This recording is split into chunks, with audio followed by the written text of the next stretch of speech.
Why turn down $50 million? Because I'm not trying to make $50 million. I'm trying to make $1 billion. And that's me making 50 is not really going to make a big dent in that.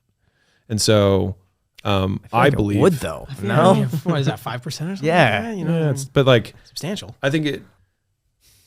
So we're gonna take a segue, and I think you'll like it. You'll find this interesting. Cool. So I have my next book coming out, but the book after that is the one that I'm thinking about because I've already written the next book, and I wasn't going to write this next one, but it's the one that's been like on my mind the most, which is on branding, and I think it is one of the most misunderstood concepts, and I think it's why so few people can build big things, and I think brand is the single most valuable thing that you can build in a business because brand is basically persuasion or suggestion or influence at scale. And so if you were to go to like the etymology of brand, like where does branding come from? Branding comes from cattle, right? You sear a cattle with your brand on, you literally brand them. And what is the point of that? The point of that is to change someone else's behavior. So if you have two cows, one that has a brand and one doesn't, the one that doesn't have a brand, you will treat differently than the one that does have a brand. The one that does have a brand, you might return to its owner, you might steal it, you might kill it, depending on your relationship with the owner, right? Which then, depending on the brand, right, you'll behave differently. But at the end of the day, it will change your behavior. And so the point of a brand is to actually teach a change in behavior.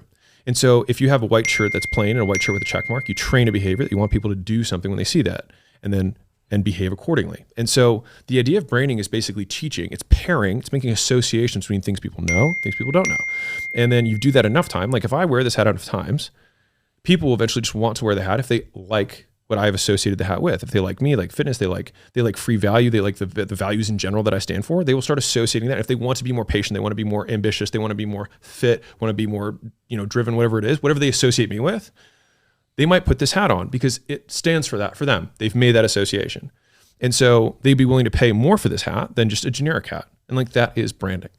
And so to the point that you made, is like, why not make 50 million? I think that I want my brand to stand for something more than that. And so I made it the mission to make real business education accessible for everyone. And that is what I have not wavered from that since I started doing this.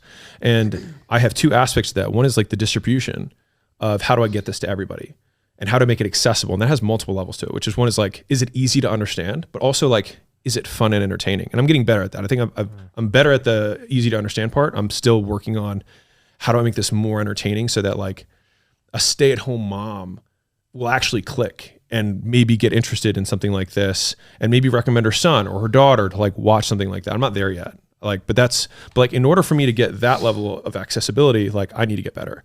But on the flip side, the context that the content is consumed within is basically my background. So like at the very beginning, you're like, hey, just for everybody who doesn't know, here's this guy, right? If I had said, hey, I make $100,000 a year, listen to me. I think fewer people would listen to me.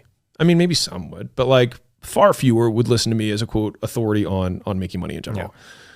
We had to provide the context up front because the context is, in my opinion, a larger percentage of the message than the message itself. Like Elon Musk can tweet on the toilet and say like, I'm shitting right now. And everyone will like think it's hilarious and whatever. If I tweet that or you tweet that, we probably wouldn't have the same response because we're not the richest man in the world. And so like that message is consumed within the context of Elon Musk.